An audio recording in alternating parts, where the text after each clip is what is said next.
வணக்கம் ஃப்ரெண்ட்ஸ். இப்போ பார்த்தீங்கன்னா இங்கே ஒரு குருவிக்கூடு பாருங்கள், பஞ்சு மத்த மாதிரி செஞ்சுருக்கு. இந்த ஓலை இலையில் பார்த்தீங்கன்னா அதில் ஒரு அந்த கருக்கு பக்கத்தில் இருக்கும். அதை எடுத்து கொண்டு வந்து பஞ்சு மாதிரி செஞ்சு அதை உள்ளே வந்து வச்சுருக்கு. இலையிலே வந்து சுருட்டி வெளியில் பார்க்கும்போது இலை மாதிரி இருக்கும்.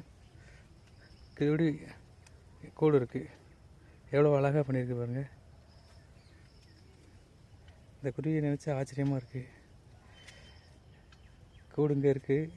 இதில் பார்த்தீங்கன்னா சுமார் ஒரு 420 மாமரம் நிற்கி.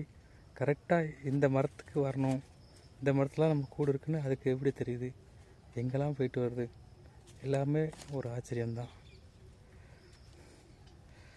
அந்த பக்கமாக பார்த்தீங்கன்னா இது கூடு மாதிரியே தெரியாது. ஓகே, உங்களுக்கு பிடிச்சிருந்தா நீங்கள் ஒரு லைக் போடுங்க, சேனலுக்கு ஒரு சப்ஸ்கிரைப் பண்ணுங்கள். தேங்க்யூ ஃபார் வாட்சிங்.